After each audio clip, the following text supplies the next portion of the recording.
Tonight, investigating Canada's car theft crisis. They have to stop the bleeding because it's just gone insane. Politicians promise to keep you and your vehicle safe. Will a major meeting tomorrow really stop thieves? Yeah, we just got a call that came in. Plus, we hit the road to try to track down a stolen car and break down what you can do to protect yours.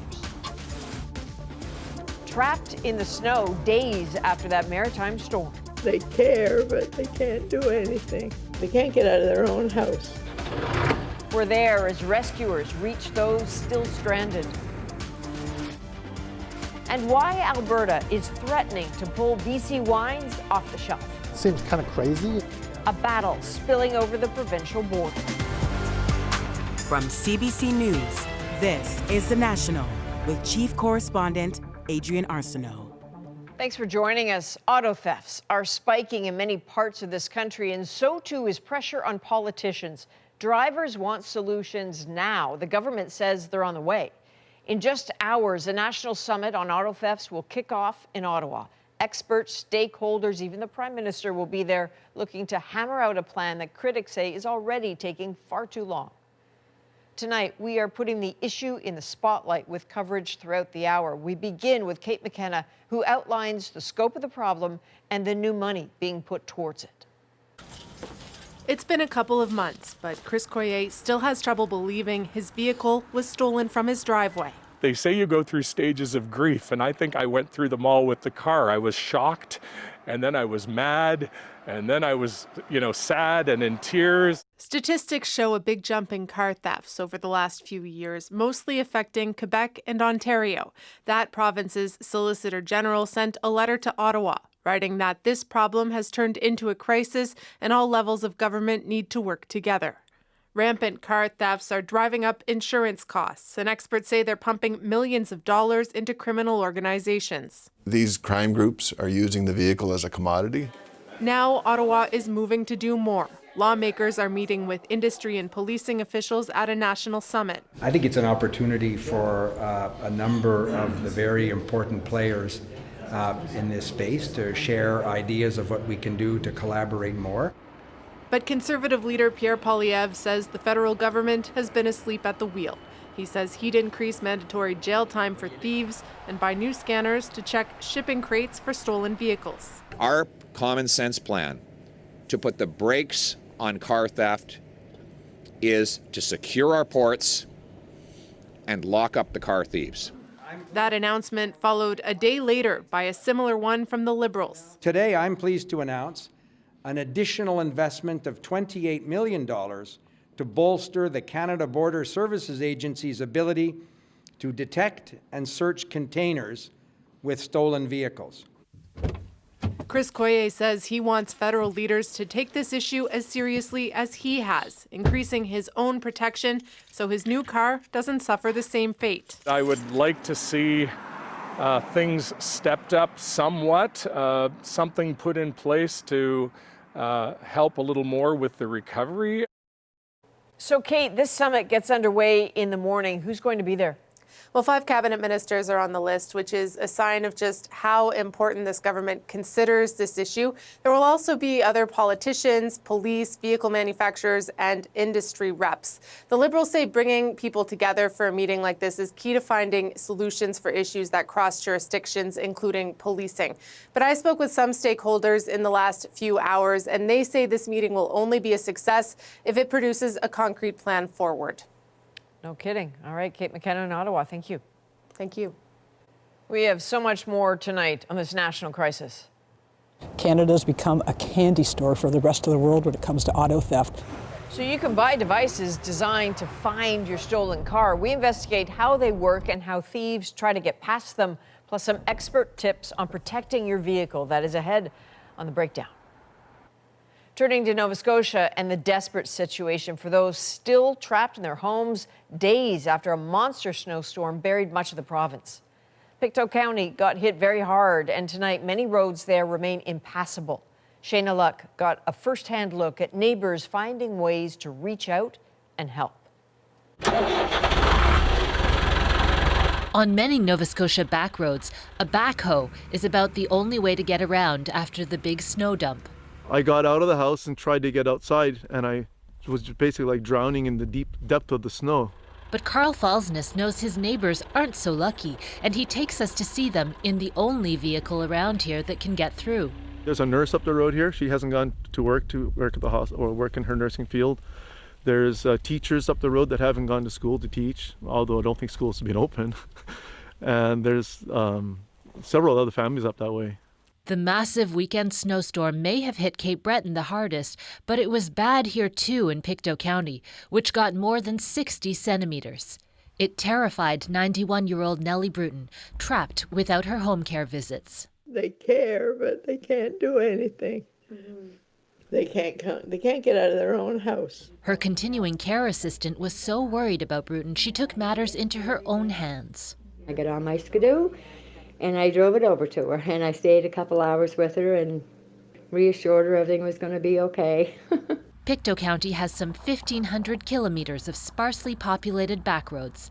Getting them all cleared is going to be a challenge. Well, this is day 6 since the storm started, and our biggest concern are the people that are still locked in their homes because their road is not cleared. Shortly after our arrival at Carl's trapped neighbors, the moment everyone has been waiting for. Yeah, this is great. There's some elderly folks up the road that need to get out and get to doctor's appointments and stuff, so I'm glad that he came by. So Shayna, clearly some serious digging out still going on in Pictou County, but can we talk about the wider region affected by the storm? Well, Adrian, in Cape Breton, major roads are now reopened, but many municipalities around the province, including Pictou County, are appealing to the province for more help clearing the roads. Now, in northern Nova Scotia and some parts of Cape Breton, schools will still be closed tomorrow, but on PEI, all schools are expected to reopen on Thursday. Adrian? All right, it's a start. Shayna Luck reporting from Halifax.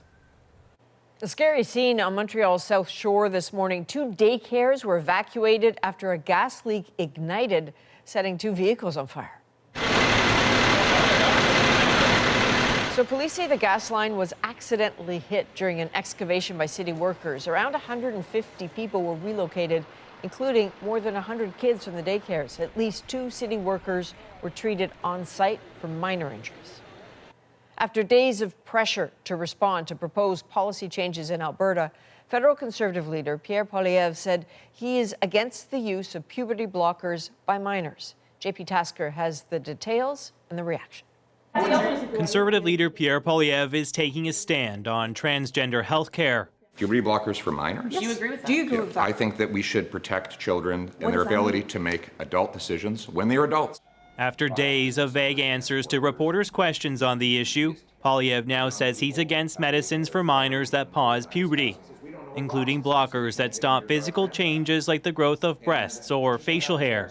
Justin Trudeau's again puffing out his chest, trying to divide Canadians and attack parents who are trying to protect their kids. His comments come a week after Alberta Premier Danielle Smith announced plans to change some policies affecting trans children. Prematurely encouraging or enabling children to alter their very biology or natural growth, including placing limits on blockers and hormones used for a gender transition, and requiring parental consent for some name and pronoun changes at school. That's inspired province-wide protests. What do we want? Trans rights! What do we want them? Now! Smith says she's trying to protect kids from choices they may regret. Unfortunately, there isn't long-term evidence about what happens to these kids after transition. She cited the UK, where there are concerns youth were being rushed onto blockers. It leads to a world where we're all less safe to be ourselves. This trans advocate has a message for Poilievre. We will fight him tooth and nail every step of the way if he creates a culture war on the lives and dignity of trans people. The Prime Minister also pushed back against Poilievre's position. Is anchored in ideology and is not about protecting the most vulnerable. Doctors who treat trans patients say politicians are meddling where they don't belong. We do not need anybody to impose artificial guidelines or artificial age restrictions. There's nothing medical about this. Ottawa hasn't ruled out some sort of intervention. A legal challenge is possible, and they could withhold healthcare transfers if Alberta's plan goes ahead. JP Tasker, CBC News, Ottawa. Former RCMP intelligence official Cameron Ortis has been sentenced to 14 years in prison. That's far less than prosecutors wanted. We thought this conduct was deserving of a much higher sentence than what the judge imposed today. Ortis was found guilty in November of leaking sensitive information to police targets, including organized crime members with terrorist links. Taking into account time already served, Ortis could spend about 7.5 more years in prison. Prosecutors had sought 28 years. In the Middle East, Israel's prime minister has rejected Hamas's counteroffer for a proposed ceasefire and hostage release. Benjamin Netanyahu also vowed to continue the military offensive in Gaza. Sasha Petrusik now with the details and the impact. The crowd surges toward aid trucks desperate for food, then recoils. Panic as Israeli troops advance, not only here, but in the southern city of Rafah, where Prime Minister Benjamin Netanyahu vows to attack next. He's rejecting a counteroffer from Hamas for a ceasefire that could stretch at least 4.5 months if Israel withdraws from Gaza, calling Hamas delusional. We're on our way to complete victory, he says. It's achievable, not in years or decades, but a matter of months.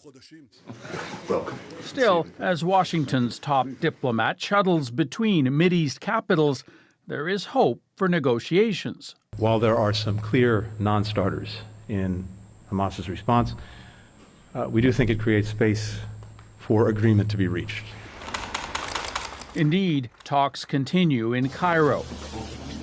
And Hamas officials dismiss Netanyahu's rejection. He's under pressure from his hardline coalition partners and a disappointing military campaign, says Osama Hamdan. Hamas's offer included the release of about 100 remaining Israeli hostages in exchange for more than 1,000 Palestinian prisoners in Israeli jails. But conditions in Gaza are deteriorating, and Israel plans to attack in the very area it told more than 1 million displaced Palestinians to go, Rafah. This agreement on a lasting ceasefire will be incredibly difficult. UN officials doubt a deal can come quickly enough. Sasha Petrusik, CBC News, Toronto. Turning to Ukraine, where Russian missile strikes have killed at least 5 people and injured dozens more. That's a result of a direct hit on this Kyiv apartment building. It blew out windows and started a major fire. Strikes in the southern city of Mykolaiv killed 1 person and shattered at least 20 homes. Well, it's Thursday morning in Pakistan, and the country is heading to the polls. But an already tense national election got an extra jolt today. 2 bomb blasts carried out by ISIS killed at least 30 people. South Asia correspondent Salima Shibji is in Islamabad tonight. The eve of an election turned bloody and chaotic. A rush to help victims outside bombed election offices in Pakistan's rest of Balochistan province in the southwest. 2 deadly blasts an hour apart, killing many of the victims instantly. It comes despite a show of force, tens of thousands of army personnel protecting polling stations for an election marred by claims of meddling by Pakistan's powerful military. The campaign has been unusually subdued. For many at this market, just thinking about Thursday's vote is disheartening. This 60-year-old running her sock stand can't bear it. The elections are a farce, she says. They're not fair at all.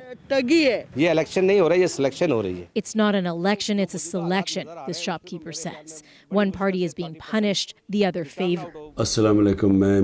Punished and jailed on charges he claims are political. Former Prime Minister Imran Khan is barred from running. He released this video recorded before he was arrested, calling on his supporters to still go vote. But his party, Pakistan Tehreek-e-Insaf, has been targeted in a crackdown that human rights groups and independent observers call disturbing.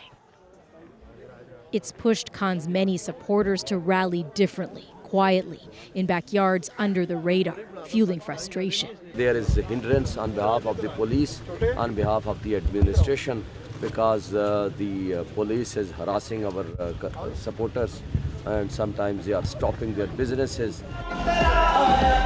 Not so for the other main party. Crowds rush in to hear Nawaz Sharif speak, also a former prime minister 3 times over. Widely seen as the army's preferred candidate and the likely winner. But even here at this boisterous rally, there's a sense of futility. I have no faith in this country, this young woman says. We need new politicians, not familiar faces. So, Salima, obviously security is going to be a huge concern as people head to the polls. That's right, Adrian. Deepening concerns here on that front. The caretaker government here says that the entire country is on high alert in terms of security in light of the deadly bombings. And about half of the 90,000 polling stations across Pakistan are considered sensitive or most sensitive. That means they will have a military presence, not just police deployed, in order to keep them safe. But that, of course, adds to the tense climate with a deteriorating security situation and a lot of frustrated voters who are supporting a jailed Imran Khan. All right, Salima, thank you. That's Salima Shibji in Islamabad tonight. Police in Ontario have laid new charges in connection to alleged extortion threats targeting South Asian business owners. As Jamie Strachan explains, the events have left many in the community afraid to speak out.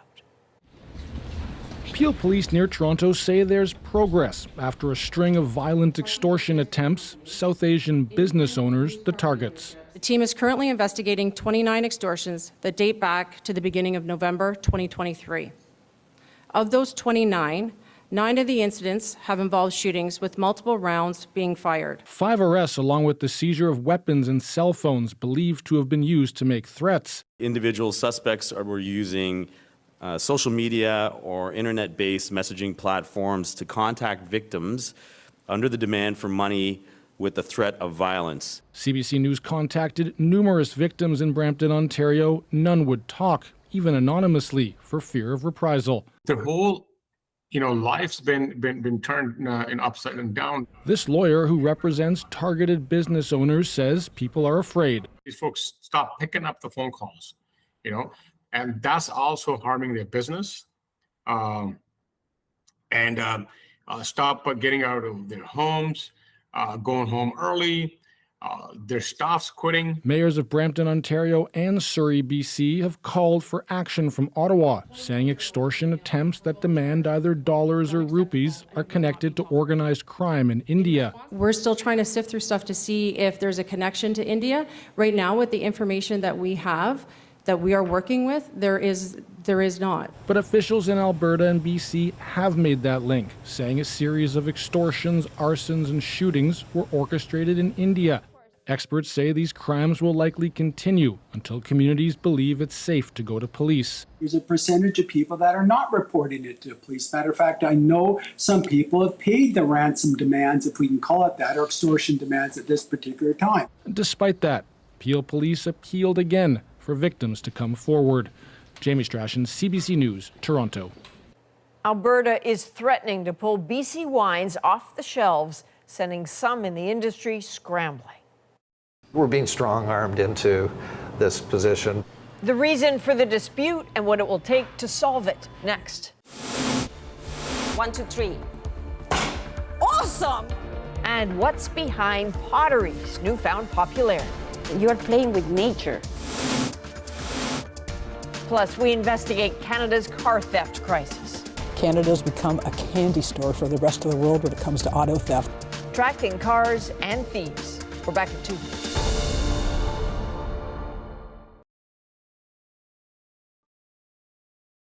British Columbia is restricting the sale of flavored nicotine pouches to try to keep them out of the hands of children. So a kid that wants to buy it can't just grab it off the shelf and take it up to the cashier at the local convenience store. They have to go to the pharmacy counter. They have to have that engagement with the pharmacist, and that is a barrier, we hope, that will prevent young people from coming into contact with these addictive products. When the products hit store shelves last year, the flavors and targeted ads quickly caught on with kids. There were no sales or advertising restrictions, a loophole the federal government promised to close, but so far has not. BC is the second province after Quebec to restrict sales. Alberta is issuing an ultimatum to BC wineries who sell directly to consumers. If they don't stop shipping wine directly to Albertans, the province will remove BC product from its store shelves. Brady Strachan now on what's behind it all. So rosé has been a feature at Costco in Alberta. It's taken decades for Quail's Gate Winery to establish its brand with Albertan wine lovers. But now the West Kelowna winery has been abruptly cut off. Notice given in this letter that Alberta will no longer accept shipments of their wine. We're being strong-armed into this position by using one lever to get another one. A blow for the winery, which ships $100,000 worth of wholesale wine each month to Alberta. Quail's Gate is just one of the BC wineries affected. They all ship directly to their wine club members, something Alberta says is not allowed. Alberta's alcohol regulator declined an interview, directing CBC News to a statement that says direct-to-consumer shipments were impacting the dollars that support Albertans. This industry consultant says the issue boils down to antiquated regulations. So it seems kind of crazy in Canada that it's easier to import wine to Alberta from France or California than it is from British Columbia or Ontario. This sudden move by Alberta has left the wine industry scrambling, and the BC government is working to stop the blockade. Really hard to understand why Alberta would choose this moment to go after BC wineries. It's not the first time Alberta has cut off the flow of BC wine. In 2018, the province stopped imports over a pipeline expansion dispute with BC.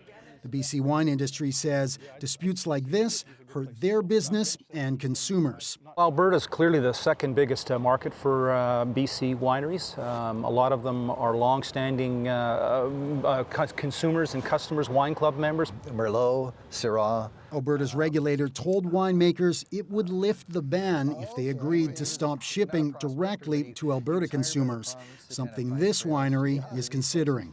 Brady Strachan, CBC News, Kelowna. Next, a new trend involving an old hobby. More and more Canadians are turning to pottery. You're forced to just be in your own head, working with your hands. Why it's not just popular, it's also reality TV. Plus, as car thefts surge in Canada, I was just shocked that it could just be started just like that and taken so quickly. There's a growing push to track those vehicles. We just got a call that came in for a stolen 2019 CRV. Plus, some expert advice on what you can do to protect yourself. Time is of the essence. The National breaks down the stories shaping our world. Next.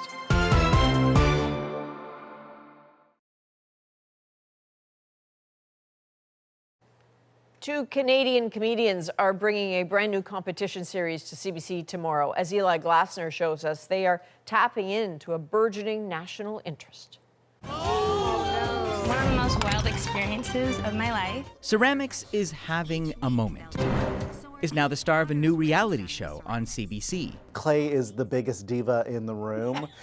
It wants to dry awkwardly. I'm excited to see it. Oh, wow! Canadian actor Seth Rogen isn't just a judge, he's an artist. What started as a hobby grew into his own line of ceramics. Like many online, he shares videos of his work with views in the millions. It was really like social media that sort of thrust it into the limelight. I think it kind of relit the romance of ceramics. Put it like right in the middle. To investigate, we decided to get our hands dirty. 1, 2, 3. Awesome! Gabriela Anguello opened her first pottery studio in her kitchen. Now she's giving private lessons to Drake. Post-pandemic, she says clay helps people reconnect. You are playing with nature. You are like just connected right away with nature.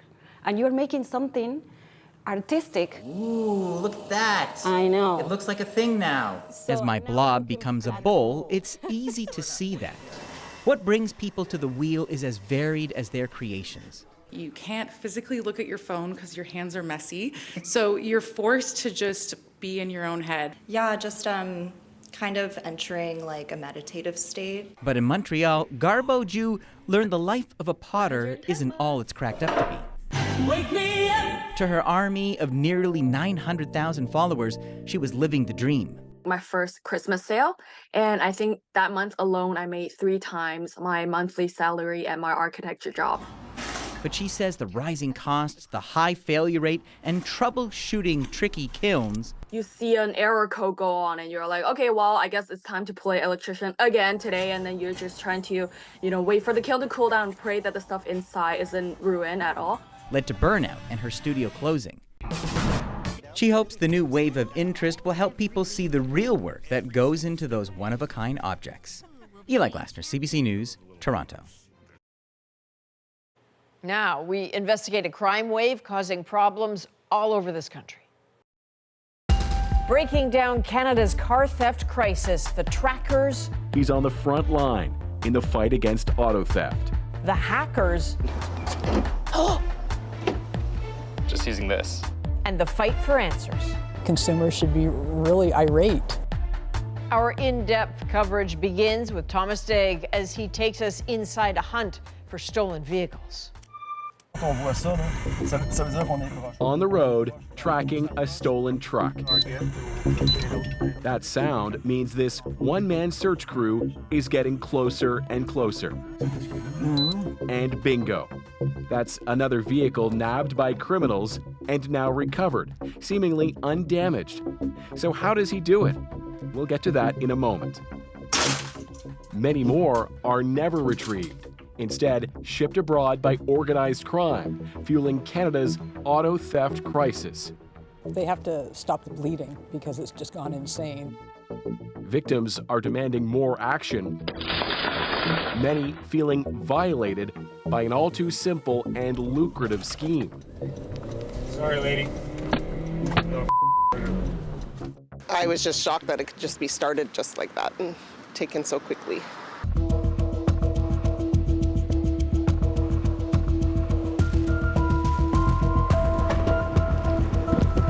Mark DaCosta knows all about stolen cars. He hunts them for a living.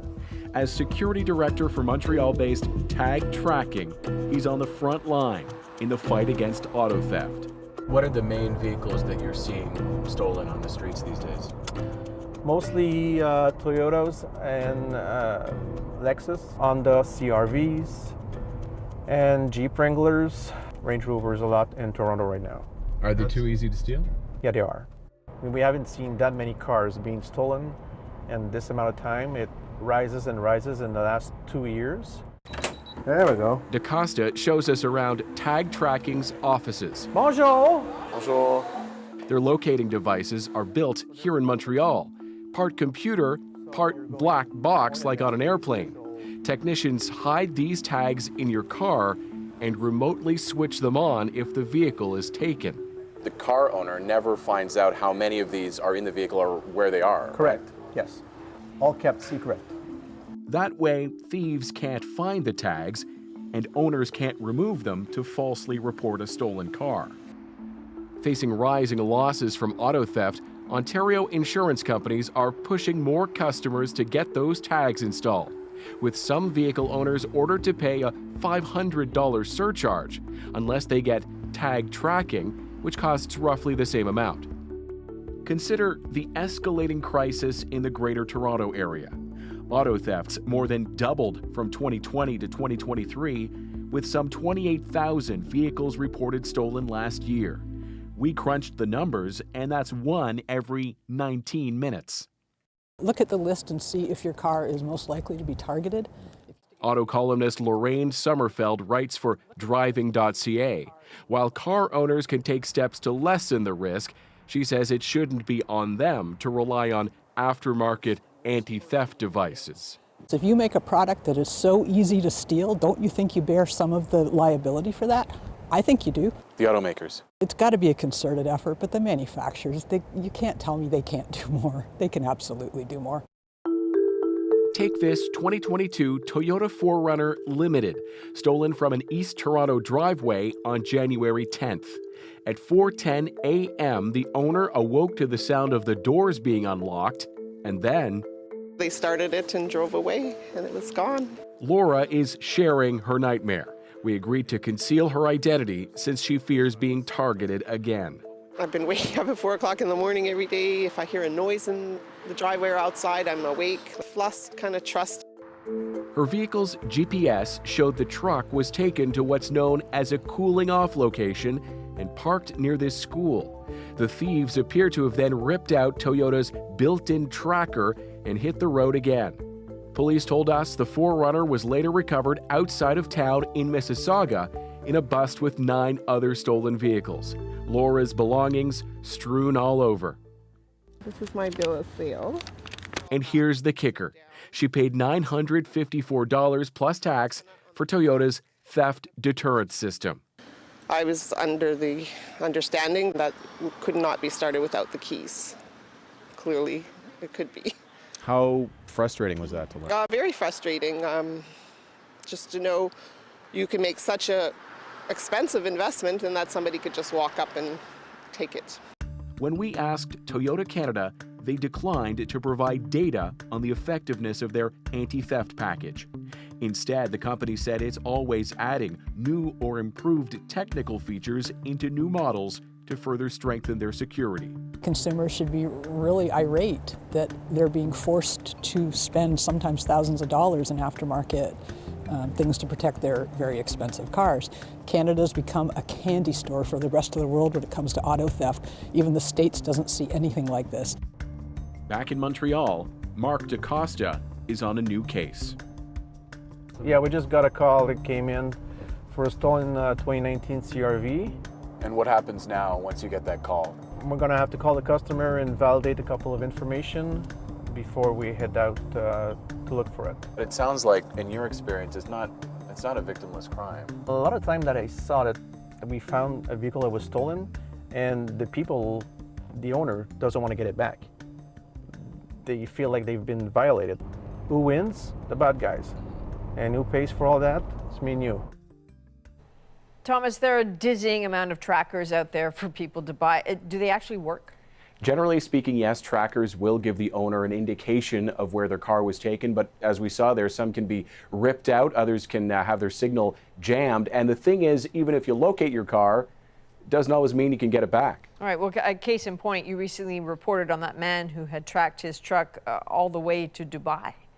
He still knows where it is, still can't get it back, and his story highlights the trouble getting help from authorities in some instances like this, whether it's police at rail yards or border agents at the Port of Montreal. Remember, retrieving stolen vehicles isn't a priority for everyone, Adrian. All right, Thomas Degg, thank you. You're welcome. The car theft stories just got more shocking, but the problem isn't new. Our colleagues at Marketplace have investigated how easy it is to steal your car, and they fought for answers from the auto industry. Buckle up. Charles C. Agro takes us on this next ride. If it's a mystery why they're not doing more to prevent car thefts these days, an even bigger mystery back in 2016 is how cars are actually being stolen. The Long Beach Police Department is baffled by a series of high-tech auto thefts. Across North America, videos emerge showing thieves in the middle of the night. NBC5 has learned of a new way thieves are breaking into your cars. It is a crime catching on here in Winnipeg, and we have video of it. Opening cars and driving off like they have their own keys. One guy has something in his hand, then he walks over to the Toyota, and bingo, it opens. The internet offers all kinds of theories and equipment, scanners and jammers and amplifiers that interfere with the unlock code your key fob sends to your car. But do they work? Marketplace heads to Los Angeles to see if a white hat hacker named Sammy can pop the locks on this Cadillac we rent. What is that? It's a proof of concept that I've created that demonstrates some of the insecurities with vehicles today. It gives me the ability to unlock a car when it really shouldn't be unlocking. Sammy tells us cars are pretty much computers on wheels and very much vulnerable to attack. So we'll place a smaller version that basically just interferes with the signal on the vehicle. But can the device he built for $30 really hack its way through the latest anti-theft features? And this device, this is what picks up the signal.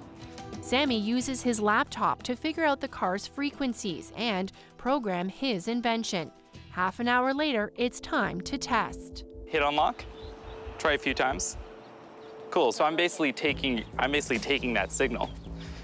So now that signal is programmed in here, I can disable this.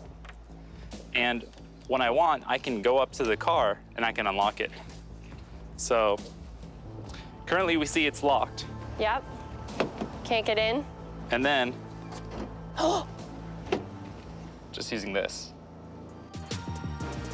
It's not just fancy new devices. We learn car thieves are also using tools meant for legitimate locksmiths. Guys like Nick McKay, who agrees to show us how they work. Your challenge, these keys are gonna stay in my pockets. You gotta get in this car, get it going, get out of here. Nothing special to get into the car. The real challenge, though, is to get it going. Ooh, what is that? This is the MVP Pro. It's a key programmer. Okay. This key programmer allows Nick to talk to the car's computer. So I've got the keys, Nick. What are you gonna do? Well, I have a unprogrammed key. Same thing.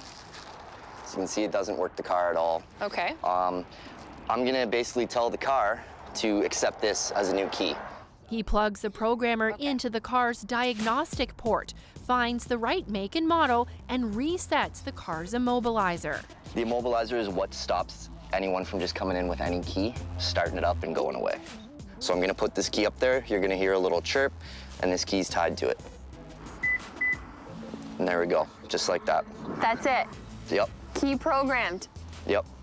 And you can start this car? Absolutely. All right, prove it. Get out of here.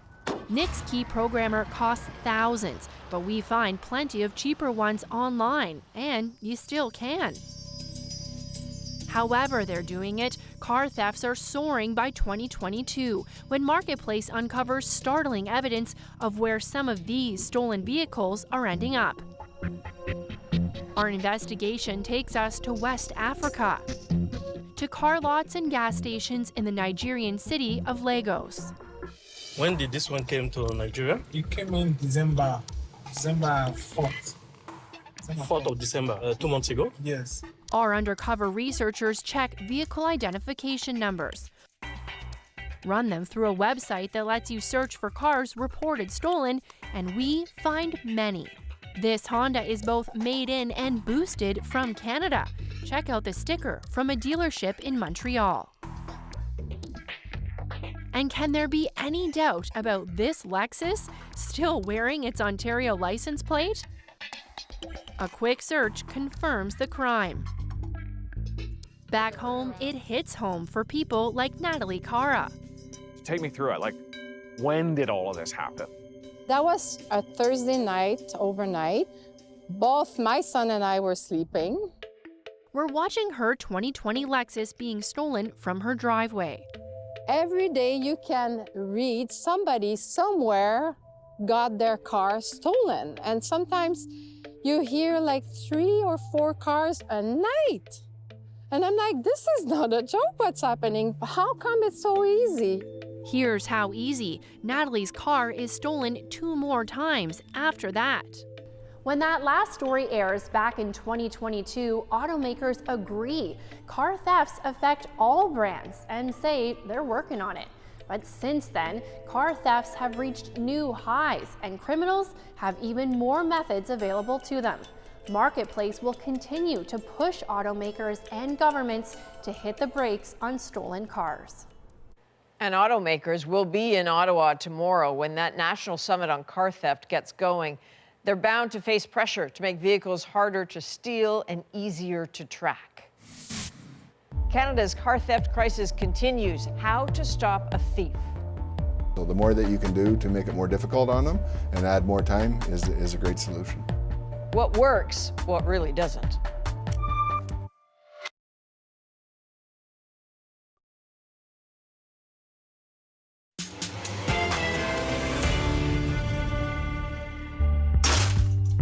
With the cars stolen in Canada every 5 minutes, we've got expert tips on protecting yours. Brian Gast is an exec with Fraud Investigators Équité and a former detective inspector with the Ontario Provincial Police. So, Brian, you're at the summit in Ottawa working towards solutions on this car theft crisis. So thank you for joining us, because I think a lot of people simply feel helpless, just waiting for their cars to be stolen. If they don't have a garage, waiting for them to be stolen out of a driveway or the street. Can you give us 4 tangible things people could do? Yeah, absolutely. You can use a Faraday pouch. Here's an example of one. This one's from York Regional Police. And you simply put your key fob in it, close it, make sure it's properly closed, and that prevents that radio frequency from emitting. Using a steering wheel lock, just a visual, something that it's another barrier that the thief has to overcome.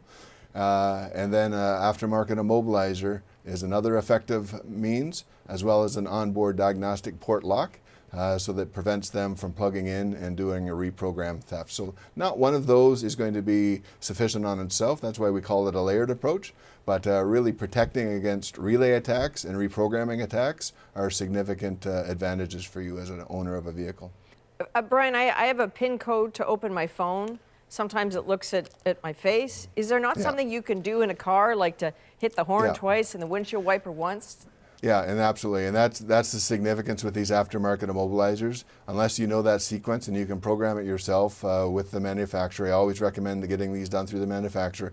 But this is a sequence that's only known by the owner, whether it be having your fan on the second level, and until that sequence is met, that vehicle will not start. So they can break into the vehicle, but they're not starting that vehicle unless they know that sequence.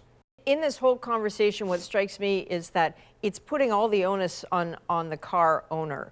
At what point do manufacturers get serious about this? I mean, surely the insurance companies are furious at this point and putting pressure on too. Yeah, and we encourage, and that's what's great about the summit tomorrow. Everybody's going to be present. Manufacturers are going to be there. Law enforcement's going to be there. CBSA, all levels of government, and talking through what the vulnerabilities are and what are the solutions. So very optimistic that some good is going to come out of tomorrow. It's not going to be just talking points, but actually action. So I'm looking forward to those solutions. One last thought. I understand about the ports in Canada, but lots of countries have ports. Why are the numbers so stark here?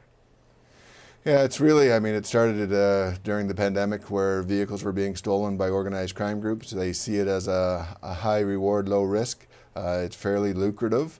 Alberta has a significant per capita crime rate when it comes to vehicle thefts, but really Ontario and Quebec, there's a couple of problems that why they're being targeted. Interpol will call us a source nation for stolen vehicles. Ontario and Quebec have high population, high number of targeted vehicles, and the proximity to the Port of Montreal. So you take the technology that's available to criminals, you have their ability to be in a generally small geographical area to steal vehicles, close proximity to an exit port, and buyers overseas. And I will say, these criminals with the organized crime group element will be seeking sentences reflective of the seriousness of the crimes, which will be a deterrent in itself. Okay, well, everyone's counting on some action tomorrow at the summit. So. All right, Brian Gaston, Ottawa, thank you. Thank you. Up next on The National, a young Canadian makes history. I didn't think I would win. But did she ever? Her unexpected victory next.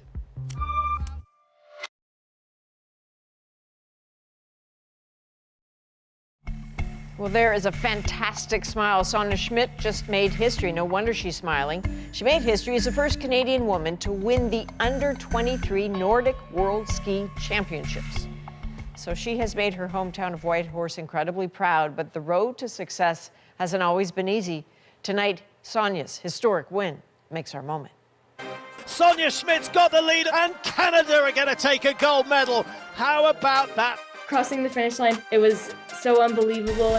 I placed first in the World U23 Championships happening in Planitia, Slovenia. The event I raced in was the 1.2 kilometer skate sprint. Last year I was sick.